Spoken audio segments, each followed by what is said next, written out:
7월 25일 성령 강림 후 제9주 주일을 위한 말씀 나눔을 시작하겠습니다. 오늘은 에베소서 3장 14절부터 21절 말씀을 가지고 사랑의 간구라는 제목으로 말씀을 나누겠습니다.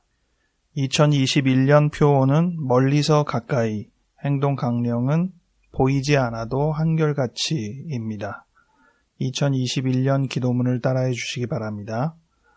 하나님은 보이지 않지만 늘 우리와 함께 계시는 것처럼 비록 떨어져 지내는 사람들이라도 주님의 마음을 담아 그들을 기억하고 생각하고 사랑하게 하소서. 내 마음은 보이지 않지만 늘 나와 함께 있는 것이니 주님이 하시는 것처럼 나를 용납하고 사랑하게 하소서. 예수 이름으로 아멘. 에베소서 3장 14절부터 21절 말씀 읽어드리겠습니다. 오늘은 개정개역이 아니라 표준 세번역으로 읽어드리겠습니다. 그러므로 나는 무릎을 꿇고 아버지께 빕니다. 아버지는 하늘과 땅에 있는 각 족속에게 이름을 주신 분이십니다. 그분의 풍성한 영광으로 그분의 성령을 시켜 여러분의 속사람을 능력으로 강건하게 해주시고 믿음으로 말미암아 그리스도를 여러분의 마음속에 머물러 계시게 해주시기를 빕니다. 여러분이 사랑 속에 뿌리를 받고 터를 잡아서 모든 성도와 함께 그리스도의 사랑의 넓이와 길이와 높이와 깊이가 어떠함을 깨달을 수 있게 되고 지식을 초월하는 그리스도의 사랑을 알게 되기를 빕니다. 그리하여 하나님의 모든 충만함으로 여러분이 충만해지기를 바랍니다. 우리 가운데서 역사하시는 능력을 따라 우리가 구하거나 생각하는 것 이상으로 더욱 넘치게 주실 수 있는 분에게 교회 안에서와 그리스도 예수 안에서 영광이 영원 무궁하도록 있기를 빕니다. 아멘.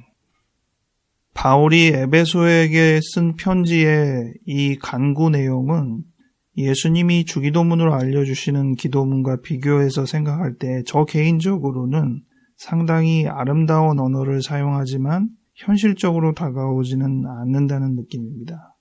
일용할 양식을 주시옵소서. 상당히 거칠지만 아주 명료한 느낌을 주는데 오늘 본문에서는 참 아름다운 표현이에요. 언어는 참 아름다운데 나에게 현실적으로 어떻게 하라는 건지는 잘 와닿지는 않습니다. 마치 아름다운 언어를 써서 연애편지를 보냈는데 그것을 통해서 황홀한 느낌을 받을 수도 있지만 사실 냉정히 얼마나 사랑하는지를 체득할 수는 없는 느낌이라 할 수 있겠습니다. 그렇다고 바울의 이러한 문구가 현실과 동떨어진 미사여구만 나열한 것이라고 할 수는 없겠죠.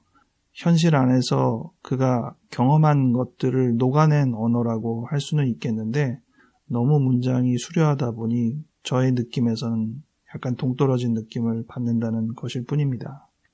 그래서 저는 이 문구 전체를 묵상하기는 좀 무리인 것 같고 이 중에 중간에 해당되는 사랑에 대한 부분에 좀 더 치중을 했습니다.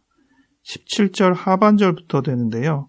제가 표준 세번역을 읽은 이유는 번역에서 큰 차이가 생깁니다. 개정개역의 18절 그리고 19절 상반절, 19절 하반절 순서가 그렇게 개정개역에 되어 있는 것이 세번역과 NIV에서는 순서가 다릅니다. 19절 상반절이 18절로 올라가 있고요. 18절의 내용과 19절 하반절이 19절로 붙어서 나옵니다. 표준 세번역이 나중에 된 번역이기 때문에 더 적절한 번역이라고 생각을 한다면 문단 나누기가 바뀌는 겁니다. 그래서 제가 오늘은 특별히 세번역으로 읽어드렸습니다. 사랑에 대한 언급을 하고 있는데 크게 세 부분으로 저는 나누어서 봤습니다. 먼저는 17절 하반절에 있는 너희가 사랑 가운데 뿌리가 박히고 터가 굳어진다. 사랑의 기반을 세운다는 표현으로 봅니다. 그 다음 개정개역의 19절 상반절에 다른 성경에선 18절에 적혀있는 내용이 두 번째로 나오는 내용인데 모든 성도와 함께 그리스도의 사랑의 넓이와 길이와 높이와 깊이가 어떠함을 깨달을 수 있게 되기를 간구한다고 되어 있습니다. 이게 두 번째입니다. 첫 번째는 사랑의 터를 닦는 것이 중요한 것이고 두 번째는 그 사랑의 넓이, 길이, 높이, 깊이가 어떠한지를 깨닫는 것이 두 번째입니다. 다른 식으로 표현하면 사랑이 어떤 것인지를 구체적으로 아는 것이겠죠. 그리고 세 번째는 세 번역으로 읽어드리면 지식을 초월하는 그리스도의 사랑을 알게 되어서 하나님의 모든 충만함으로 여러분이 충만해지기를 바랍니다. 이렇게 되어 있는데 개정개역에는 이 내용이 18절과 19절 하반절로 되어 있습니다. 지식에 넘치는 그리스도의 사랑을 알아서 하나님의 모든 충만하신 것으로 너희에게 충만하게 하시기를 구한다. 이렇게 적혀 있습니다. 지식에 넘치는, 이 넘치는이라는 단어가 초월이라는 단어로 세 번역에서는 되어 있는 것이죠. 넘침과 충만, 초월과 충만. 사실 그렇게 보면 이 반복이에요. 처음에는 뿌리가 박히고 터가 굳어졌다는데 그것이 같은 표현을 두 번 다른 식으로 말한 것이고요. 너비와 길이도 얼추 같은 표현입니다. 높이 깊이는 위로 아래로라고 볼 수도 있는데 그것도 얼추 같은 표현이고 그래서 한 표현을 둘로 이렇게 나눠서 언급했을 뿐이지 같은 표현으로 보는 게 좋겠고 그렇게 보자면 초월, 넘침 이 부분과 충만 이 단어는 어느 정도 같은 맥락의 단어를 두 번 반복한 것이라고 봐도 될 것 같습니다. 제가 이 말씀을 세 단위로 본 것은 제가 심리 상담적인 맥락에서 1단계, 2단계, 3단계를 강조하는 그 맥과 잘 일치하기 때문에 그렇습니다. 지금 녹음하는 날이 토요일인데 어제 제가 오늘의 교회 회복사역 예배에서 말씀 전했는데요. 그때도 1, 2, 3단계에 대해서 이야기를 했었거든요. 우리의 뿌리가 되고 우리의 중심 줄기가 되고 그리고 우리의 가지가 되는 이런 3단계적인 특성을 사랑 안에서도 보여주고 있다는 생각이 듭니다. 오늘 제목을 사랑의 간구라고 했는데 결국 우리가 사랑 안에서 성장해야 되는데 바울이 강조한 대로 사랑의 뿌리를 내리고 또 사랑의 중심 줄기를 세우고 거기서 또 사랑의 가지를 뻗어내는 그래서 열매 맺는 그러한 과정이 이 말씀 가운데 그대로 이어져 있다고 생각합니다. 오늘 주일 성서 일과 중에 하나가 요한복음에 5,000명을 먹인 기적인데 청어람 예배 자료에서 이 5,000명을 먹인 기적과 충만이라는 단어 또 16절에 있는 영광의 풍성함이라는 단어를 연결할 때 풍성함과 충만이라는 의미는 어떤 의미라고 생각하는지를 묻는 질문이 있었어요. 저도 그 질문을 생각하다가 오늘 이 성장이라는 부분도 생각해 보니까 항상 그 한계를 넘어서는 것이 중요하다는 생각을 했습니다. 지식에 넘친다 이렇게 표현했고 세 번역에서는 지식을 초월한다. 그리스도의 사랑이 그렇다는 것이죠. 우리가 알고 있는 지식의 한계를 넘어서는 겁니다. 사실 우리가 성장이라는 것, 성숙이라는 것은 거기까지라고 했던 한계를 넘어서는 것이죠. 예전에 알던 해결할 수 있었던 역량과 지식을 넘어서서 새로운 능력으로 자기를 포장하는 것입니다. 변화입니다. 우리가 추구하는 것은 우리 안에 갇혀 있는 것이 아니라 우리가 생각했던 그 틀을 넘어서서 행동할 수 있고 느낄 수 있고 깨달을 수 있다는 것, 그것이 중요하겠습니다. 완전히 일치하지는 않지만 약간 2차원적, 3차원적 느낌이 있기도 해요. 뿌리를 박는다. 이게 2차원적인 선형적인 느낌이라면 터가 굳어진다. 이 부분은 조금 공간감이 있으니까 3차원적인 느낌을 줍니다. 그리스도의 사랑을 아는 데 있어서 길이와 높이 이런 표현은 선형적인 느낌을 받는데 너비와 깊이 이렇게 하면 3차원적인 느낌을 받습니다. 또 초월이라는 단어는 한계를 넘어선다는 선형적인 느낌을 받는다면 충만이라는 단어는 훨씬 3차원적인 느낌을 받습니다. 그래서 2차원에서 3차원으로 넘어가는 부분도 오늘 구절을 통해서 어느 정도 생각해 볼 수 있는 부분이겠습니다. 인간의 일반적인 성장과 성숙도 그렇고 결국 우리가 커가는 것인데 병리적인 문제가 치유되는 것도 그렇고요. 무엇이 우리를 좋게 하는가, 건강하게 하는가. 대개는 이 사랑이라는 단어로 귀결되죠. 사랑을 통해서 우리가 성숙하고 양육된다 이렇게 말하게 되는데 전문가들은 이 사랑이라는 단어가 너무 복합적이기 때문에 이 단어를 쪼개죠. 그래서 어떤 요인이 사랑에 담겨 있는지를 생각해 봅니다. 고린도전서 13장의 표현처럼 사랑의 다양한 요소들을 살펴보게 되죠. 제가 어제 오늘의 교회에서 선물 받은 책이 있는데 예수님의 마음 담기라는 책입니다. 제가 내용을 다 읽지는 않았는데요. 그 중에 제2장에 충만한 기쁨으로 온전함을 이루라 이런 제목이 있고 내용을 살펴보니까 온전함, 성장의 최종적인 방향성이죠. 온전함까지 나아가는 치유적인 성장적인 요인이 있는데 그 중에 하나가 기쁨이라는 겁니다. 충만한 기쁨이 우리를 성숙시키고 성장시킨다. 이 부분은 인상적인 느낌을 받았습니다. 나는 지금까지 치료의 요소라고 무엇을 강조해 왔나 잠깐 생각을 해봤어요. 가장 대표적으로 제가 치유의 요소라고 생각했던 것은 울음인 것 같습니다. 사람이 자기의 진심을 담아서 이야기하면서 울음이 일어나면 그 울음 자체가 치유적인 요소라고 생각을 했어요.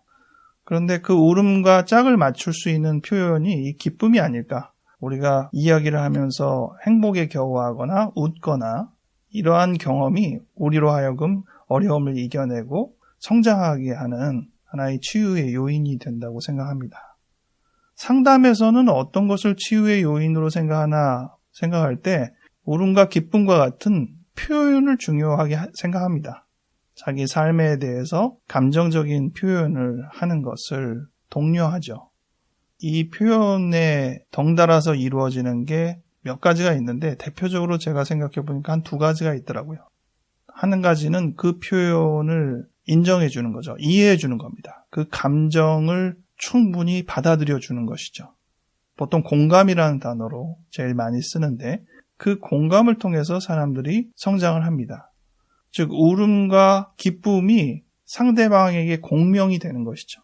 나 혼자만의 울음과 기쁨이 아니라 상대방도 동화되는 울음과 기쁨이 될 때 그 에너지는 훨씬 커진다고 생각합니다. 그리고 또 상담에서 치유적인 요소로 생각할 수 있는 게 설명되어지는 것입니다. 자기가 갖고 있는 감정이나 경험이 이런 이유 때문에 당신에게 이렇게 나타난다라고 설명해 주는 거죠. 설명이 되면 사람이 훨씬 차분해지고 안정이 되고 앞으로 어떻게 해야 할까에 대한 방향도 잘 잡히는 것 같습니다. 심지어는 엉뚱한 설명이라고 해도 그럴싸하게 설명을 하면 사람은 그 설명에서 위안을 받죠. 이러한 특성처럼 치유에는 몇 가지 요소가 있는데 제가 보기에는 울음과 웃음 표현만큼이나 자주 사용되는 치유 요인은 교육과 훈련입니다. 반복적인 교육과 훈련을 통해서 우리가 갖고 있는 습관이나 방향을 수정해 나갑니다. 또 일상도 중요한 것 같습니다. 단순 반복이라고 하더라도 시간에 맞추어서 이루어지는 그 일상이 참 중요하고요. 일상과 같은 표현은 아니긴 하지만 머무름, 아무것도 안 하고 가만히 있는 상태에서 자기를 수용하는 자세도 치유에 굉장히 중요한 요소라는 생각이 듭니다. 우리는 이 많은 표현을 뭉뚱그려서 사실 사랑이라고 표현합니다. 사랑에는 사실 이런 섬세한 여러 부분들이 다 담겨 있는 것이라고 봐야 합니다. 바울은 에베소 교인들에게 사랑의 간구를 합니다. 너희들이 그리스도의 사랑 안에 뿌리내리기를 원한다. 그리스도의 사랑이 어떠한지를 그 너비와 길이와 높이와 깊이를 충분히 깨닫기를 원한다. 이 치료의 요소 중에 사실 깨달음도 굉장히 큰 것 같습니다. 자기가 갖고 있는 인식과 다른 방식의 사고를 경험하는 것이죠. 아, 그렇게 생각할 수 있네? 이 깨달음, 자기가 갖고 있는 기존의 틀로 갔던 사고방식을 넘어서는 그 지식의 한 단계 업그레이드된 경험, 오늘 본문으로 얘기하면 넘치는 지식에 또는 지식을 초월한 이러한 경험은 깨달음이라는 단어와 관련이 된다고 봅니다. 그리고 마지막으로 지식을 초월하고 충만한 것, 가득한 주님의 사랑이라고 표현할 수 있는데 이것은 앞서 얘기한 뿌리 내림과 또 중심이 되는 사랑을 아는 것 이상으로 일종의 경험과 존재화라고 생각합니다. 자기가 사랑을 충분히 느끼고 또 심지어는 자기가 사랑 그 자체가 되는 것이죠. 저는 그것을 충만이라는 단어로 생각해 봅니다. 가득한 사랑. 그것은 이론도 아니고 사랑의 실제적인 삶이요, 행동이요, 존재 자체인 것입니다. 바울은 그렇게 에베소 교인이 사랑 안에 뿌리를 내리고 사랑을 진실히 깨닫고 사랑으로 충만하기를 바랬던 것입니다. 바울의 간구가 처음에는 실질적이지 않다는 느낌의 표현을 했는데 곱씹어 보면 정말 우리에게 사랑이 필요하다는 생각이 들고 그 사랑 안에서 성장해야겠다는 생각이 듭니다. 저 또한 여러분 또한 이 사랑 안에 뿌리 내리고 사랑의 진정한 모습을 깨닫고 그리고 그 사랑을 온전히 경험하고 충만해지기를 바랍니다. 기도하겠습니다. 하나님 아버지, 우리들을 주님의 사랑에 뿌리 내리게 하여 주시옵소서. 주님 사랑에 털을 잡을 수 있도록 도와주시옵소서. 주님의 사랑이 어떠한지를 진정 깨달을 수 있게 도와주시옵소서. 그 길이를, 그 너비를 우리가 알게 하여 주시옵소서. 그 높이를, 그 깊이를 우리가 알게 하여 주시옵소서. 주님, 우리로 하여금 주님의 사랑을 담아 우리의 지식을 초월하고 그 사랑에 충만하여 가득할 수 있도록 하여 주시옵소서. 사랑이 성취되고 사랑이 이어지며 우리가 사랑이 되는 그 경험 속에 우리가 녹아날 수 있도록 도와주시옵소서. 막연한 관념이 아니라 진정한 삶의 충만함으로 우리가 사랑을 이룰 수 있게 도와주시옵소서. 사랑하고 사랑받으며 우리가 살아있음을 깨닫게 도와주시옵소서. 감사드리옵고 예수 이름으로 아멘.